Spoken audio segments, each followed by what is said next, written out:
Hello and welcome to our talk about the internal candidate experience. My name is Anil Dhawan. I help lead product here at Seekout, and we've specifically been hearing from our biggest and best customers about some of the challenges they have in helping promote internal mobility inside their organization. From a candidate experience perspective, the internal candidate experience is so often overlooked. Let's be honest, when is the last time you actually thought about it as a company? For most, the answer honestly is never. But there's a whole bunch of great reasons why that needs to change. And I'm excited to kind of walk you through what we've been learning and seeing in the market with our customers and sharing with you some of the findings and tips and techniques you can apply inside of your company to help promote a greater sense of internal mobility. So as I mentioned, we work at Seekout, and at Seekout, we are one of the #1 sourcing solutions out there in the market. Our customers come from the largest sizes, the Fortune 500, all the way down to startups. And what this has allowed us to do is really interact in a deep way to understand what HR leaders across all segments in the market really have top of mind. And can you guess what that is these days? It's probably no surprise. It's retention. Retention, retention, retention. So much of our focus is getting candidates from the outside of the company in, trying to find the best talent, recruit them, nurture them. But what about the employees we already have deployed? What about those great hires we made last year or even 3 years ago? What is their future at the company? What kind of growth and experiences might they be interested in? Well, you'd be surprised, very few people think very deeply about that today. But we think there's some great reasons why that ought to change. So why do we even hire internally? Right? Why do we look into that?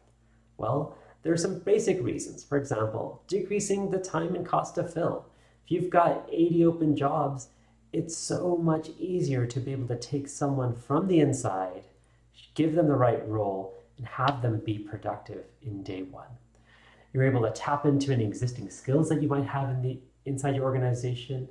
Those people, when starting up in those new roles, are going to be productive that much faster. They're already familiar with the company norms, internal systems, etc. But there are also some interesting, surprising reasons why you might want to hire more internally. The first is it actually shows other employees that they have a future here too. When Jane sees that Jillian just switched teams internally, that tells Jane that, hey, if I ever am not happy with my team or maybe looking for a different type of challenge, I too can follow that same path. And so that visibility and being able to foster that culture where people are not siloed to one manager or one team or one department, but instead can tap into the plethora of roles across the company is so, so important, particularly in a world of remote work and more flexibility, combined with the greatest challenge we've ever seen in terms of being able to hire externally. So all those things come together, really make it important, more so than ever, to hire internally. So we just saw why companies want to hire more internally. But what's going on in the minds of the employee when they're thinking about looking for another role inside the company? There's some obvious ones. Perhaps there's been a change in a manager or business priorities. Or maybe they want to work specifically with some colleagues they've met and interacted with. For others, it might be a time for a career change. Maybe they want to move from recruiting to marketing, or marketing to sales, or product management to development, right? That ability to grow inside the company is very key to the employee satisfaction. Another is, especially with remote work, just this idea of flexibility, wanting to have a different pace. Maybe one team was a great fit for someone early on in their career, but now they're hitting a different kind of personal rhythm and they want a different change in that lifestyle. And last but not least, one of the most surprising reasons why employees actually apply internally is just curiosity. They want to see what employees exist and what their perception is inside their organization. How are they perceived when they have these skill sets and the company needs these other skill sets? Are they a good fit? Are they going to be able to have a longer trajectory in this company, or do they need to rethink about maybe upskilling, reskilling, or potentially looking at a different employer? And a lot of this is a recent change in the last, let's say, 20 years, because traditionally the way you evolved as an employee was through promotions. And what we're seeing a lot more now with this new era is flatter organizations, less hierarchy, more opportunities to move internally, but specifically doing so in a lateral way. So switching teams does not mean that you need to progress from a individual contributor to a manager or manager of managers, but you can continue to progress and grow your skill set by tacking on new experiences. And the best way to do that is actually to take on new challenges in other parts of the company. So great. So we know why companies want to hire more internally. We know why employees are applying internally. But what does that experience look like today? You kind of got a teaser in the beginning where I said it's probably not great. Let's start looking at how it is today for most companies. Well, when we think about the employee's journey, it actually doesn't start inside of your company. It actually starts in the very tools that they're spending the most time in. So for example, all of those LinkedIn emails, or these days, those direct emails into your inbox. Take a look at mine. This is just for the last couple of months, and I'm sure you've got even more in your own inbox.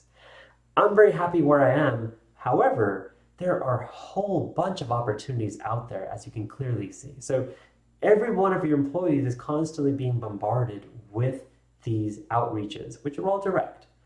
And so when they think about, hey, there's a lot of these interesting, exciting opportunities happening on the outside, I wonder what opportunities might there be inside?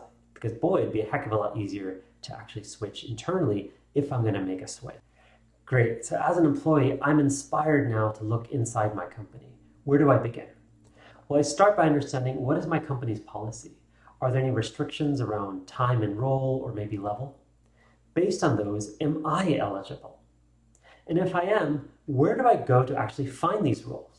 When we talk to most of our customers, we ask them, where can internal employees find open job roles? And they say, oh yeah, we've got a great solution for that. We've got our public-facing job board. And true, all the jobs are posted there, but as we're about to see, it's probably not the best experience for your internal employees. Speaking of those job boards, we've all seen them. This is a typical one. And think about it. This is what your employees are probably seeing today inside your company. A long laundry list of a bunch of titles, a bunch of locations, and whether they're full-time or part-time. Honestly, that probably doesn't even work well for external job applicants. Definitely doesn't work for internal ones. Here's why. What's going on in the internal employee's head is, well, I want to maybe work for a particular leader. I want to work on that particular technology that I've heard so many great things about and I'm really excited about. What about finding roles that actually match my skills, irrespective of which team they might be a part of? Right? These are all things, and the internal dialogue happening inside an employee's brain. And of course, the tool that we're giving him today really doesn't match up to them. Now, when an employee looks at one of those jobs, what do they see? Well, most jobs follow the same basic template. There's some stuff about why the company is so great. There's a little blurb about what they're going to work on. There's a larger blurb about what the requirements are, and then there's some legal disclaimers at the bottom. As you can imagine, as an employee, a lot of this isn't really relevant. Employees want to know specifics. As you probably have seen in your own experience, one of the biggest impacts to employee satisfaction and happiness is actually their manager. If they're going to make a change, they want to know who that person will be. Not only that, in a world where we have flat organizations and there's a huge emphasis on collaboration, who's going to be on my new team? Who are my teammates? What tools and technologies will I get to work with? What are the business goals? What is the flexibility or maybe work-life balance? Can I take some time off here? Can I flex my schedule to work around my personal life? These are all things that every employee is asking themselves today inside of your company. So great, so they find this job, they look at the description, they're interested. How do they apply? Well, the application experience is honestly not very great. and bombard them with this laundry list form of basic criteria that you already know the answers to being inside the company. This isn't your fault. This is really a limitation of the systems we're using, right? We're using the same external system to help the internal employees, even though we're sitting on a wealth of information about them. Something's not right. At Seekout, we think there's a tremendous opportunity to do a whole lot better. And we think that starts with the ability for you inside your company to create a tailored version of these jobs that speak more towards the internal employees. So our system allows you to connect to your existing ATS and shadow any of those external job postings with specific information that's internal to your organization. And here's an example of that. A hiring manager in this case has come in, and instead of writing 3 or 4 generic paragraphs that might be seen on the outside, instead writes a couple of short sentences that reference things like financial goals, internal systems and deliverables. The next is we've actually highlighted what are the level requirements and whether the applicant actually already meets those or not. The next is around skills. We saw on the previous screen that, well, most job descriptions have pretty lengthy paragraphs about what's required. What we've done is we've structured those, and because we have a lot of context about the employee from both internal and external systems, we can actually show what skills the employee already has and what skills might be a bit of a gap for this particular role. And not just that, an employee can click through any of these skills and connect to your existing learning management systems to actually gain trainings and actually close any skill gaps that they have. The next most important aspect here is the people. We talked about how hiring managers and teams are so important to anyone's satisfaction. We believe being able to identify and connect with those people is so important even before you apply for a job. In fact, we think it's so important that most employees are actually much more likely to tap a future colleague on the shoulder before approaching their future manager to talk about a job. Our system facilitates that by surfacing, who's going to be on the team, who's going to be the manager, and allowing them to interact and collaborate.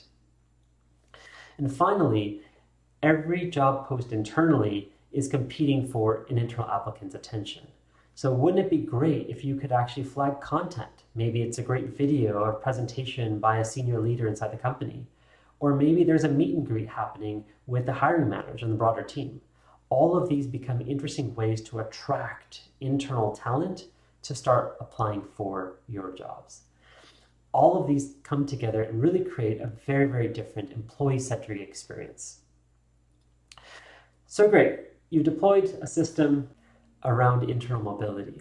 Well, what are you going to see when people start applying? For larger companies, data shows that there are roughly 10 applicants or so per job role. Well, if you think about it, if you hire one person from that pool of 10, what happens to the other 9? Well, you've actually created 9 rejections. We don't really think about this so much from the outside when a candidate applies from outside of our company, but we have to treat things a little bit differently internally. Research shows that rejected employees are twice as likely to leave your company when they're rejected. And that's a pretty staggering statistic. So we really need to be careful about how we treat these employees and what their experience ends up looking like. There are some great best practices though.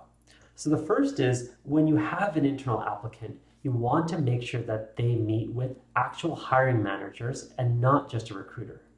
One of the themes you'll see here is being able to treat the internal applicant very specially compared to external applicants.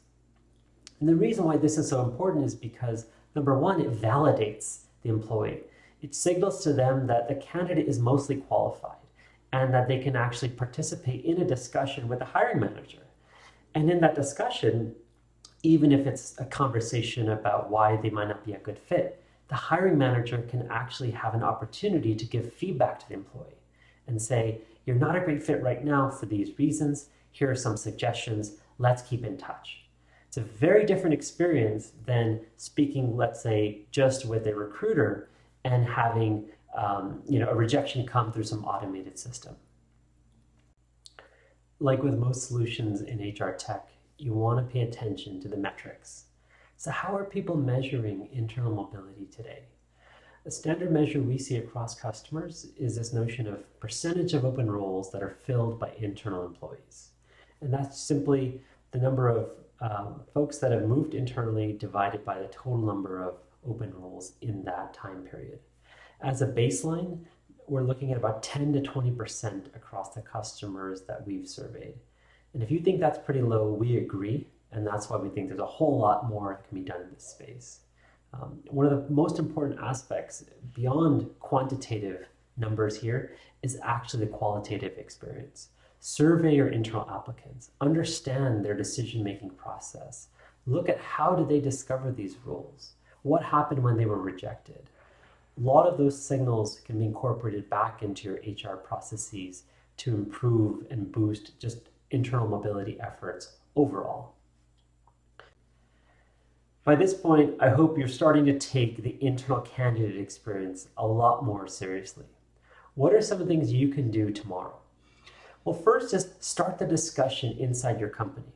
Understand what is your policy? How has it been working so far? Next, establish that policy if it doesn't exist and make sure you communicate it. If employees cannot understand the process, it might as well not exist inside the company. Next, as we talked about earlier, you want to be able to treat the internal applicants very, very differently from the external side. And this starts with some basics. If an employee applies internally, have them interview directly with the hiring managers. Give them feedback, even if they're not a good fit. It could be a 10-minute conversation, but that 10-minute conversation is likely to cause them to look around more internally than just give up and go somewhere else outside your company. Next, we want to highlight those internal transfers. Show every team what's possible through internal mobility. This may not come in handy on day one, but when that person is ready or thinking about making a move, they're that much more likely to engage with the tools and processes you have in place by keeping it top of mind. And last but not least is we want to be able to measure and report. Showing quarter over quarter or year over year progress directly aligns to the retention goals and ultimately the bottom line of your company. So I think you'll find a whole host of support, especially once you can show exactly what impact your internal mobility investments are making on retention. Thank you for participating in this session. We'd love to continue the conversation about internal mobility and learn from you about what are your challenges. We'd also love to show you what we're building over here at SeekOut. We invite all of you to come over to SeekOut and take a quick demo. You can visit us at seekout.com/continuity. And just for you, you'll have the opportunity after doing one of those demos to get one of these amazing swag items. Thank you again for your time. Enjoy the rest of the conference and have a great rest of your day.